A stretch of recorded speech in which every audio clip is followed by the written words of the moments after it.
Oke, perkenalkan nama saya Imi Sukarno Putri. Saya dari kelas 10 Berbangun 3. Saya akan mengerjakan tugas sifat tentang bab 3 interaksi makhluk hidup. Ini adalah beberapa soalnya. Saya akan membacakan simbolisasi komunalisme dan berikan 3 contohnya, dan jelaskan komunisasi animalisme dan berikan 3 contohnya. Dan 3, jelaskan simbolisasi mutualisme, berikan 3 contohnya. 4, simbolisasi parasitisme, berikan 3 contohnya. Dan 5, jelaskan simbolisasi netralisme, berikan 3 contohnya. Ke-6, jelaskan interaksi kompetensi, berikan 3 contohnya.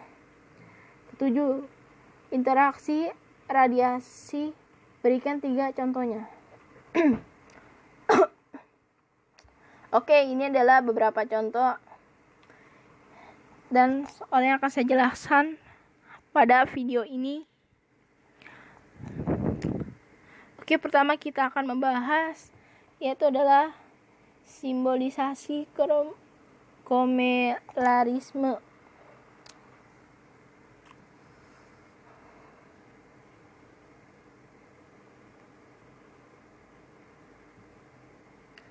Oke, simbolisasi komunalisme.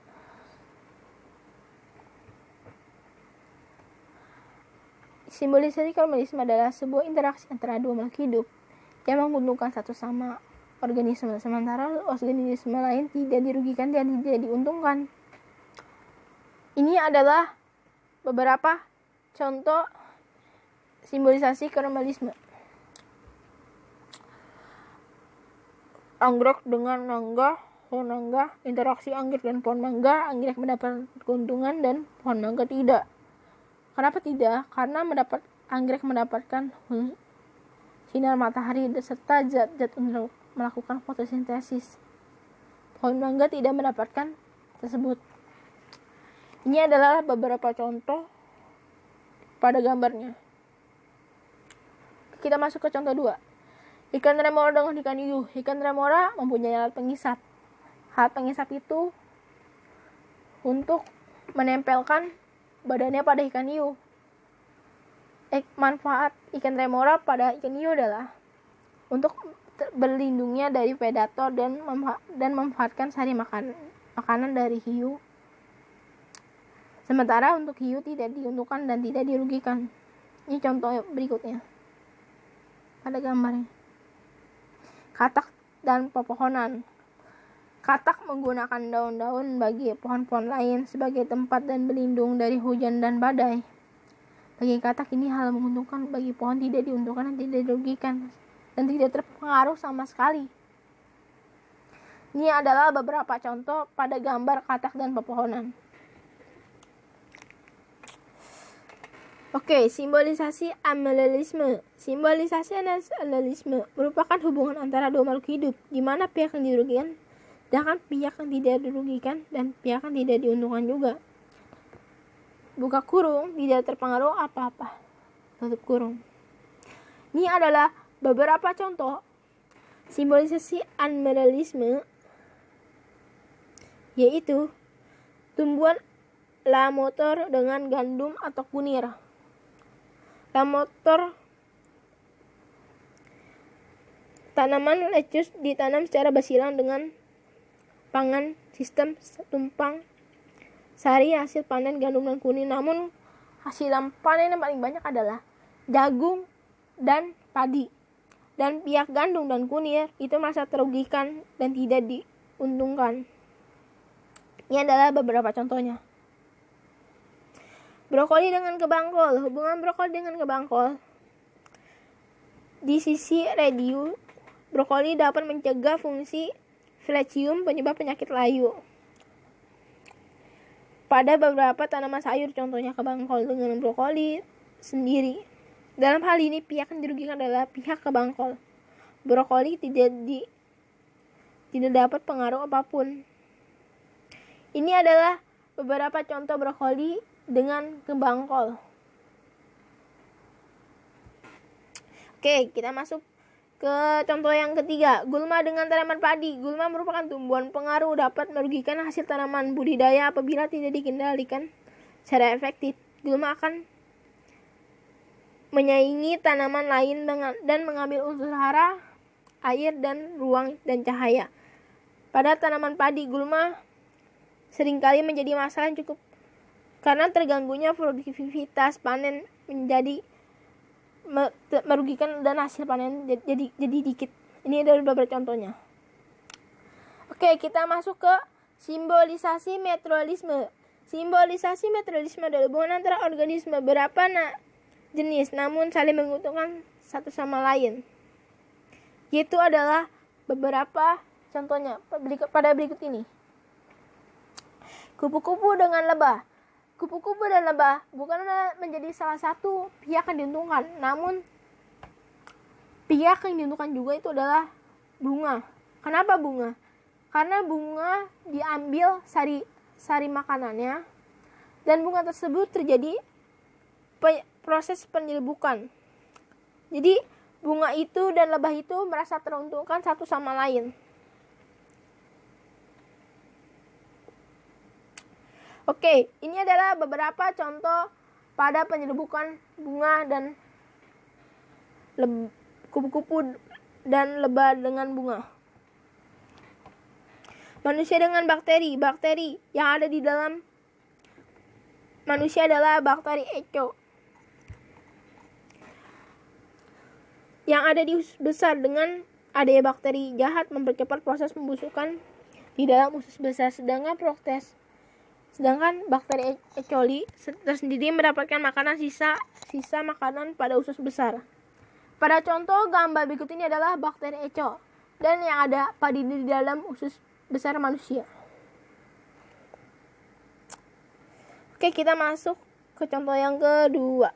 Burung bangau dengan kudanil. Bagi burung bangau, parasit kutu-kutu adalah termasuk makanan yang mengenyangkan. Dan bagi kudanil, itu sangat merugikan. Makanya burung bangau memakan kutu-kutu dan parasit yang ada di badan kudanil dan menjadi bersih kudanil. Ini adalah beberapa contoh gambar. Kita masuk ke simbolisasi parasitisme. Simbolisasi parasitisme adalah ketergantungan yang ketiga pihak. Yang satu mendapatkan keuntungan namun pihak yang lain tidak mendapatkan keuntungan sama sekali. Ini adalah beberapa contoh simbolisasi parasitisme. 1. Parasitisme dengan inang. Beberapa mikrob penyakit hidup pada manusia, hewan, dan tumbuhan bersifat parasit. Parasit hidup dan mendapatkan makanan dari inang langsung tubuh manusia lewat hewan atau tumbuhan. Tetapi parasit tidak memberikan apa-apa kepada inang tersebut. Oke, kita masuk ke contoh yang ketiga. Sapi dengan cacing hati. Cacing mendapatkan keuntungan berupa makanan dari sapi, sementara sapi mendapatkan kerugian karena kesehatan menjadi tergantung, membuat terserang penyakit, yaitu beradanya cacing di dalam hati sapi. Oke, pada gambar berikut ini adalah yang ada sapi dengan cacing hati ya. Oke, yang ada di pisau ini adalah cacing. Lalat dengan buah. Lalat dengan buah biasanya merupakan buah-buahan menjadi busuk. Bagi lalat ini adalah menguntungkan karena bisa bertelur dan berkembang biak. Bagi buah-buahan ini merasa terugikan. Ini adalah beberapa contoh gambar yang lalat sudah bertelur pada buah-buahan. Simbolisasi netralisme. Simbolisasi netralisme adalah simbolisasi di antara dua makhluk hidup di mana keduanya makhluk hidup tersebut tidak dirugikan ataupun tidak diuntungkan. Keduanya sangat netral. Oke, kita masuk ke contoh. Burung hantu dengan kambing. Kambing pada pagi hari memakan rumput dan tidak mengganggu burung hantu yang sedang tidur. Pada malam hari burung hantu mencari makan, tidak mengganggu kambing yang sedang tidur, fokus pada mangsanya. Ini contoh kambing yang pada pagi hari makan rumput dan ini burung hantu. Panda dengan kera. Panda hewan yang sangat pemalas dan kera hewan tidak bisa diam. Mereka disatukan wilayah, tidak merebutkan wilayah apapun, tidak mengganggu satu sama lain. Keduanya bisa hidup dengan damai tanpa mengganggu satu sama lain. Oke, ini adalah beberapa contoh panda dan kera.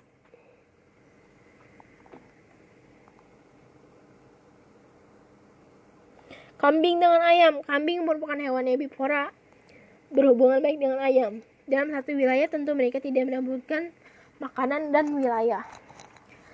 Tetapi yang menjadi faktor perbedaan antara makanan adalah kedua inilah memiliki faktor penting bagi domba hidup dengan damai dan tidak terlibat kompetensi ataupun predasi. Oke, ini beberapa contohnya. Interaksi kompetensi adalah interaksi antara kedua organisme yang dapat merugikan kedua dan bersaing untuk mendapatkan sesuatu atau yang diinginkan. Contohnya adalah sebagai berikut ini. Kompetensi ikan kecil dengan udang. Ikan kecil dengan udang ini memiliki persaingan kompetensi untuk mendapatkan makanan, itu adalah plankton. Ini adalah beberapa contoh ikan kecil dengan udang. Oke, kita masuk ke contoh yang kedua. Kompetensi antara singa jantan, persaingan merebutkan daerah kekuasaan juga dengan singa betina. Ini adalah beberapa contohnya.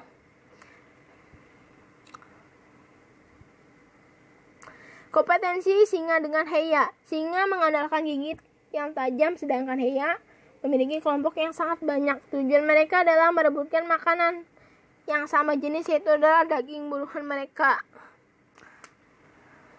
Dan ini adalah beberapa contoh dari singa dan heya yang merebutkan makanan. Interaksi predasi. Interaksi predasi adalah interaksi antara organisme yang salah satu berperan sebagai predator, pemangsa, dan lain sebagai pramangsa. Contohnya adalah sebagai berikut ini. Singa dan rusa, burung laut dengan ikan, hiu dan anjing laut. Ini adalah contoh gambar. Saya ucapkan terima kasih.